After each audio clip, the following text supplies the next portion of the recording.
सचिन पायलट जी, दीपक बैद जी,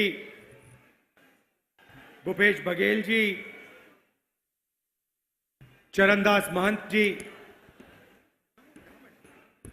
फूलो देवी नेताम जी, मोहन मरकाम जी, धनेन्द्र साहू जी, हमारे कैंडिडेट देवेंद्र यादव जी और स्टेज पे कांग्रेस पार्टी के वरिष्ठ नेता, हमारे प्यारे कार्यकर्ता बब्बर शेर,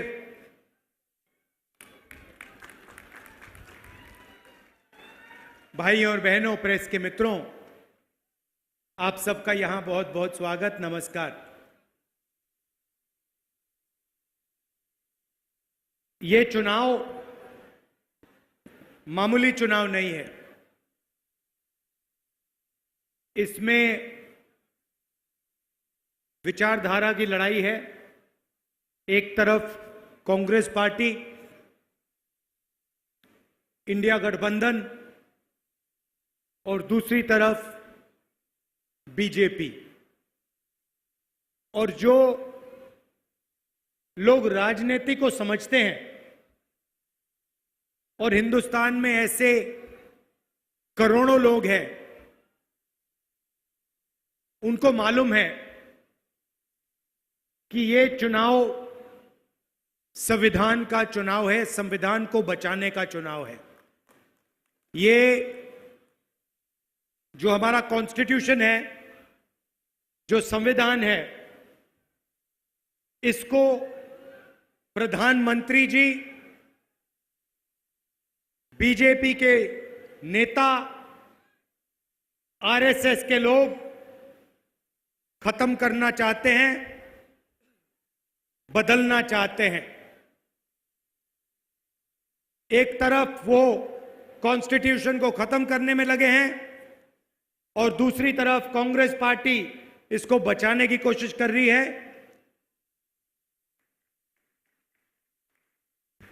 तो ये 2024 का चुनाव एक प्रकार से संविधान का चुनाव है। अब ये जो संविधान है, ये सिर्फ एक किताब नहीं है। लोग इसको कहते हैं कि ये दुनिया का सबसे बड़ा कॉन्स्टिट्यूशन है, मगर ये सिर्फ किताब नहीं है। ये इस देश में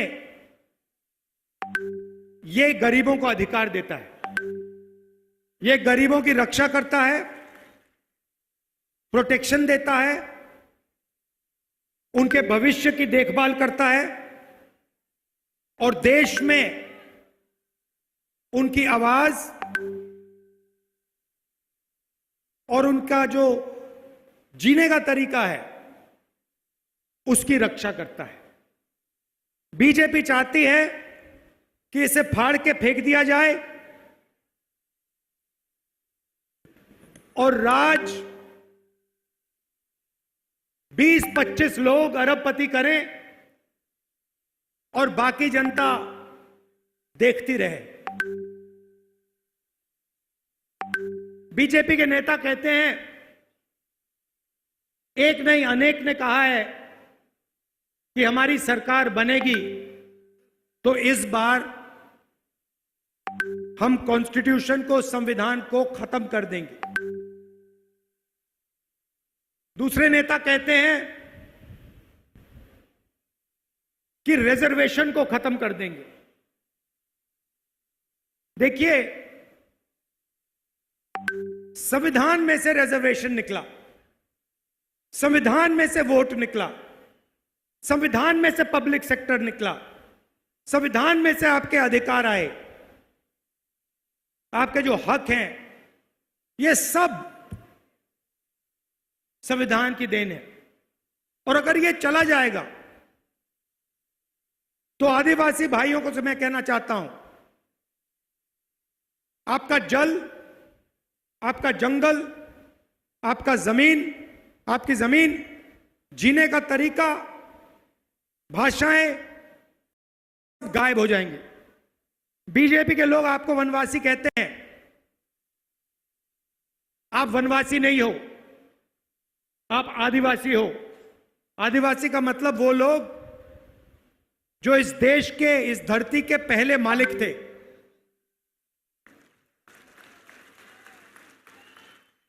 और ये चाहते हैं, आपको वनवासी कहते हैं और चाहते हैं कि भैया आपका जंगल गायब हो जाए, जमीन चले जाए, जल चले जाए और आप बाकी प्रदेशों में जाके सड़कों पे भीख मांगो। दलितों को अगर अधिकार मिला तो कॉन्स्टिट्यूशन ने दिया, संविधान ने दिया। पिछड़ों को रिजर्वेशन मिला, संविधान ने दिया। इसके बिना, मैं आपको बता रहा हूं, इसके बिना हिंदुस्तान के गरीब लोगों के लिए कुछ नहीं बचने वाला है। ये कहते हैं कि हम रिजर्वेशन के खिलाफ नहीं हैं। रिजर्वेशन एक सोच है। रिजर्वेशन का मतलब हिंदुस्तान के पिछड़ों को, दलितों को, आदिवासियों को देश में भागीदारी मिलनी चाहिए।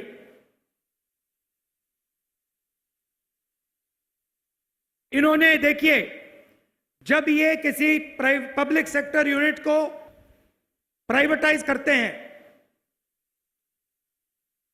तो ये रिजर्वेशन को खत्म करते हैं। जब ये ठेकेदारी प्रथा लागू करते हैं तो ये रिजर्वेशन को खत्म करते हैं।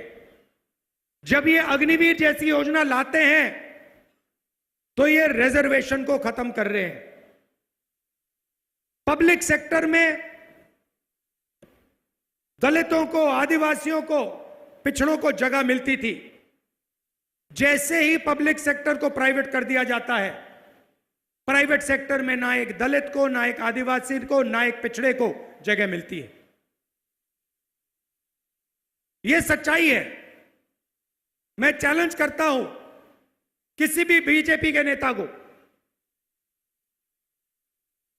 कि वो कह दे कि हम पब्लिक सेक्टर यूनिट को प्राइवेटाइज नहीं करेंगे, कि वो कह दे कि हम ठेकेदारी प्रथा को बंद कर देंगे, वो कह दे कि हम किसानों का कर्जा माफ कर देंगे। ये कर ही नहीं सकते ये लोग, क्योंकि इनकी विचारधारा अंबेडकर जी की, नेहरू जी की, गांधी जी की नहीं है। इनकी विचारधारा चुने हुए लोगों की मदद करने की है।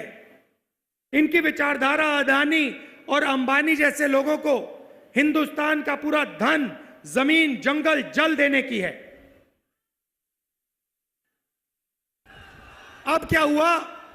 अब हिंदुस्तान की जनता को यह बात समझ आ गई।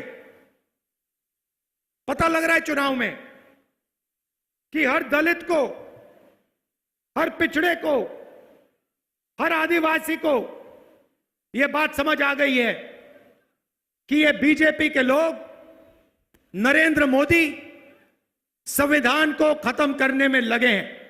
पहले हम कहते थे, कांग्रेस पार्टी कहती थी ये संविधान के लिए हम लड़े थे, अंग्रेजों से हम लड़े थे, हम इस किताब को बहुत अच्छी तरह समझते हैं। पहले हम कहते थे तो शायद आप लोग मानते नहीं थे, आप लोग कहते थे नहीं, मगर इस चुनाव में सारे लोगों को पता लग गया है कि आक्रमण लोकतंत्र पे है, आक्रमण संविधान पे है, आक्रमण रिजर्वेशन पे है, आक्रमण पब्लिक सेक्टर पे है। सारे लोगों को यह पता लग गया है। और अब यह चुनाव लोकतंत्र को बचाने का, रिजर्वेशन को बचाने का और कॉन्स्टिट्यूशन और गरीबों के अधिकार को बचाने का चुनाव हो गया है। देखिए, पहले नरेंद्र मोदी कह रहे थे 400 पार, सुना होगा।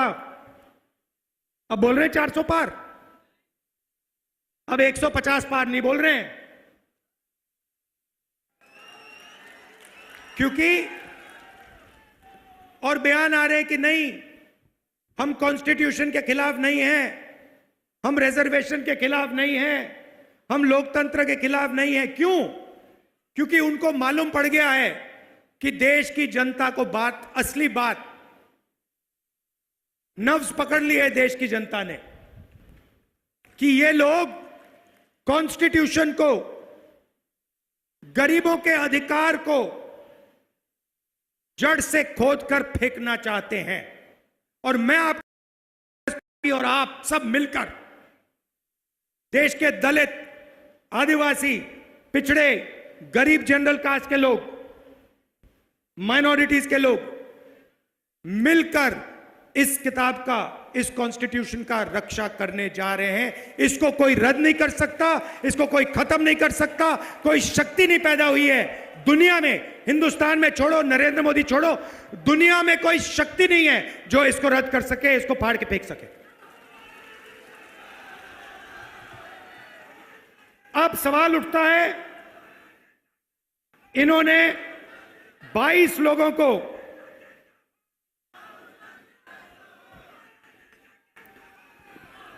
इन्होंने 22 लोगों को 16 लाख करोड़ रुपया दिया है।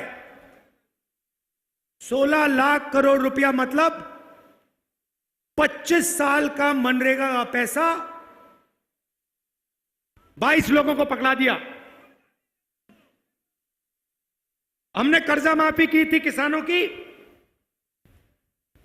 अगर आप 24 साल हर साल हिंदुस्तान के सब किसानों का कर्जा माफ करो तो 16 लाख करोड़ रुपए बनता है। आप समझिए, 25 साल का मनरेगा पैसा इन्होंने माफ करके अरबपतियों को पकड़ा दिया। हालत यह बनी है कि 22 लोगों के पास उतना ही धन है जितना हिंदुस्तान के 70 करोड़ लोगों के पास है। 1%, हिंदुस्तान का 1% 40% धन को कंट्रोल करता है। यह नरेंद्र मोदी जी के देन है।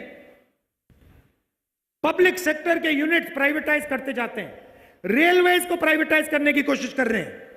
आप समझो कितने लोगों को यह बेरोजगार बनाएंगे, कितने लोगों से ये रिजर्वेशन छीनेंगे, कितने दलितों को, पिछड़ों को, आदिवासियों की जिंदगी ये बर्बाद करेंगे। ये लगे हुए हैं। जितना भी पैसा है सारा का सारा वही 20-25 लोगों को। जीएसटी आप देते हो। आदिवासी युवा शर्ट खरीदता है, 500 रुपए की शर्ट खरीदता है, जितनी जीएसटी वो देता है उतनी जीएसटी अदानी देता है। 18% अदानी देता है, 18% आदिवासी युवा देता है। आदिवासी युवा बेरोजगार, उसके माता पिता हजारों में कमाते हैं और अदानी हजारों करोड़ों में कमाता है, मगर टैक्स अदानी जितना, आदिवासी जितना। क्या मतलब है? तो आप लोगों के जेब से पैसा निकलता है, पेट्रोल खरीदते हो, पेट्रोल खरीदने का पैसा आपके जेब से निकलता है, अदानी की ओर जाता है। बिजली का स्विच ऑन करते हो, अदानी को पैसा जाता है। शर्ट खरीदते हो, अदानी को पैसा जाता है। जंगल जाता है, जमीन जाती है, जल जाता है। तो पूरा का पूरा फायदा उनको पकड़ा दिया। तो अब कांग्रेस पार्टी क्या करने जा रही है? मैं आपको खुश करने के लिए 2-3 चीजें आपसे कहना चाहता हूं। मूड आपका अच्छा हो जाएगा। संविधान को बचाना है, रिजर्वेशन को बचाना है, मगर जितना धन उन्होंने अदानी को दिया उतना धन हमें आपको देना है।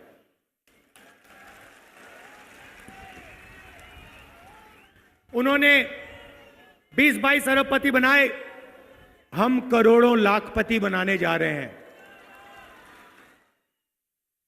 अब पूरा देश जानता है कि 21वीं सदी में महिलाएं और पुरुष दोनों जॉब करती हैं, मजदूरी करती हैं। पुरुष 10 घंटे काम करता है, महिला भी 10 घंटे काम करती है और फिर महिला घर जाकर 8 घंटे और काम करती है। यह शायद बात पुरुषों को अच्छी नहीं लगे, मगर ये आपसे दुगना काम करती हैं। आप 8 घंटे करते हो, 10 घंटे करते हो, ये 16 घंटे करती हैं। और ये हिंदुस्तान के भविष्य, हमारे बच्चों की देखभाल करती हैं। ये आपको भोजन पका के देती हैं। मगर जो ये घर में 8 घंटे काम करती हैं, उसके लिए इनको 1 रुपया नहीं मिलता। सही बात? कभी नहीं मिला ना आपको? तो कांग्रेस पार्टी अब एक नई योजना लाई है, महालक्ष्मी योजना।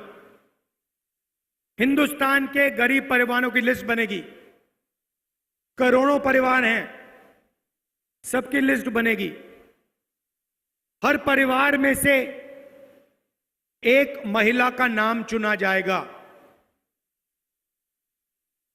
किसान परिवार होंगे, दलितों के, आदिवासियों के, गरीब जनरल कास्ट के, कारीगरों के, जो भी गरीबी रेखा से नीचे है, उनकी लिस्ट बनेगी। एक महिला हर परिवार में से चुनी जाएगी और फिर उस महिला के बैंक अकाउंट में साल के 1 लाख रुपए कांग्रेस पार्टी डालने जा रही है।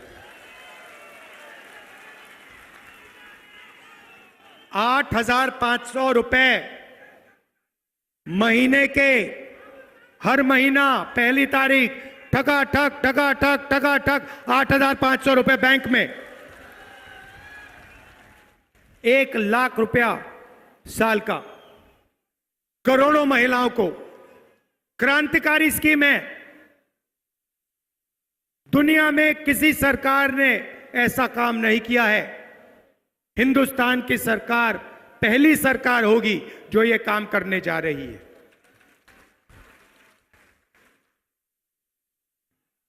नरेंद्र मोदी जी ने युवाओं को बहुत तंग किया। नोटबंदी, जीएसटी, इतनी बेरोजगारी हो गई है आज। 45 साल हिंदुस्तान में इतनी बेरोजगारी नहीं। अब युवा कह रहे हैं कि हमारे लिए क्या होगा, मैं आपको बताने आया हूं। अदानी जैसे लोगों का बेटा बेटी टेम्परेरी जॉब करते हैं। रोजगार पाने से पहले वो अपने माता पिता के कंपनी में काम करते हैं।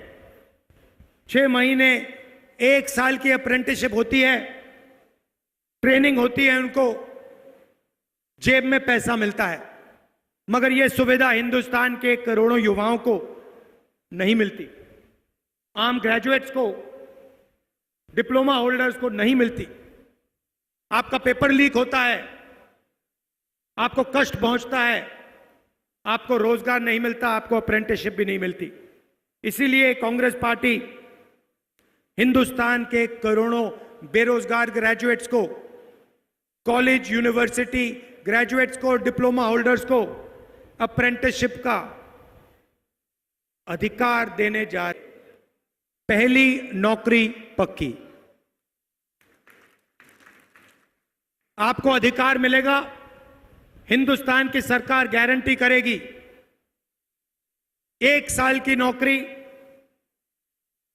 पब्लिक सेक्टर में, प्राइवेट सेक्टर में, सरकारी अस्पतालों में, सरकारी ऑफिसेज में। जो भी यूनिवर्सिटी कॉलेज ग्रेजुएट है, डिप्लोमा होल्डर है, जो भी मांगेगा गारंटी करके उसे 1 साल की अप्रेंटिसशिप मिलेगी, बेहतर से बेहतर ट्रेनिंग मिलेगी और 1 लाख रुपए बैंक अकाउंट में 1 साल के मिलेंगे। 8,500 रुपए महीने के, साल के 1 लाख रुपए और दुनिया की सबसे बेहतर ट्रेनिंग। होगा क्या? हिंदुस्तान को एक बेहतरीन ट्रेंड वर्कफोर्स मिलेगी। और ये जो नरेंद्र मोदी ने दीवार बना रखी है, बेरोजगारी की दीवार, इसको हमारा जो स्कीम है, पहली नौकरी पक्की वाला स्कीम, इस दीवार को तोड़ के हटा देगा और करोड़ों युवाओं को 1 साल की नौकरी मिलेगी, ट्रेनिंग मिलेगी और बैंक में 1 लाख रुपए महीने का 8,500 रुपए मिलेगा। तो इन 2 तरीकों से हम करोड़ों लाखपति बनाने जा रहे हैं। अब लोग कह रहे हैं, बीजेपी वाले हर बार कहते हैं हम कर्जा माफ कर रहे थे, कहते हैं पैसा कहां से आएगा। मैं आपको बताता हूं, जितना पैसा नरेंद्र मोदी ने अदानी को दिया है वहां से आएगा, उतना पैसा आपको मिलने जा रहा है। गिनती कर लो, जितना उनको दिया उतना हम आपको देने जा रहे हैं। मीडिया वाले बोलेंगे नहीं, ये मोदी जी का फोटो दिखाएंगे, ये मीटिंग नहीं दिखाएंगे जहां पे हम महालक्ष्मी योजना की बात कर रहे हैं, अप्रेंटिसशिप का अधिकार की बात कर रहे हैं। ये मीटिंग आपको टीवी पे नहीं दिखेगी।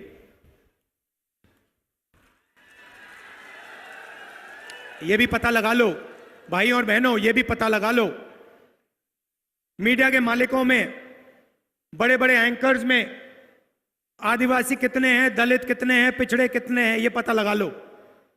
अगर समझना चाहते हो कि आपके जो मुद्दे हैं टीवी पे क्यों नहीं आते, तो ये पता लगा लो। कभी आपने किसान का मुद्दा टीवी पे देखा है? ना। महंगाई के बारे में कभी किसी एंकर को बोलते हुए देखा? ना। भागीदारी की बात कभी किसी एंकर से सुनी? ना। रिजर्वेशन कभी किसी एंकर से सुनी बात? ना। आपका कोई है ही नहीं इसमें। एक पिछड़ा, एक दलित, एक आदिवासी, एक गरीब जनरल कास्ट का नहीं है इनमें। ये अरबपतियों के हैं, ये उनकी बात करते हैं। उनकी शादी होगी तो पूरा हिंदुस्तान देखेगा, 24 घंटा चलाएंगे। अरबपति की शादी होगी, डांस गाना सब दिखेगा आपको। मगर किसान भूखा मर जाए, हाथ जोड़ता मर जाए, कभी टीवी पे नहीं दिख सकता आपको। मजदूर पिसा जा रहा है, मर रहा है, ये कहते हैं मनरेगा नहीं देना चाहिए, आदत खराब हो जाती है मजदूरों की।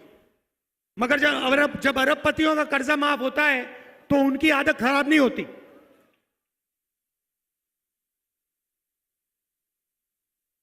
किसानों से कहना चाहता हूं, 2 काम हम आपके लिए करने जा रहे हैं। सरकार आएगी, आपका कर्जा माफ होगा सीधा।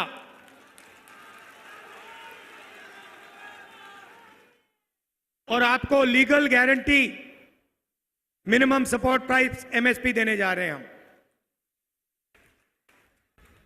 मार्केट में आप कोई भी प्रोडक्ट खरीदो, घड़ी खरीदो, शर्ट खरीदो, पैंट खरीदो, सही दाम मिलता है, सही दाम के लिए मिलता है। मगर किसान अपना धान, शुगर केन, गेहूं बेचने जाता है, उसे सही दाम नहीं मिलता। हम कानून बना रहे हैं, आपको मिनिमम सपोर्ट प्राइस गारंटी करके कानूनी minimum support price Congress party देने जा रही। और जो हमारे मजदूर भाई हैं, आज आपको 250 रुपए मिलता है मनरेगा में, सरकार आने के एकदम बाद 400 रुपए हो जाएगा। और जो आशा और आंगनवाड़ी की का काम करती हैं, जो यहां आई हैं, आपकी आमदनी हम दुगनी करने जा रहे हैं।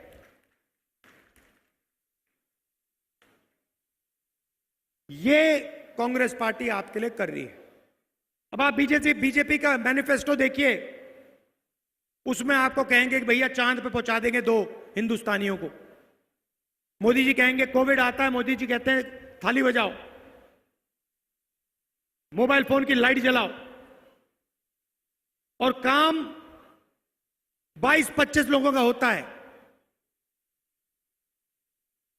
यह मैं आपसे कहना चाहता था, गरीबों की, कमजोर लोगों की, दलितों की, पिछड़ों की, आदिवासियों की सरकार बनाओ। कांग्रेस पार्टी का पूरा समर्थन करो। और यहां देवेंद्र कहां है? देवेंद्र जी इधर आओ।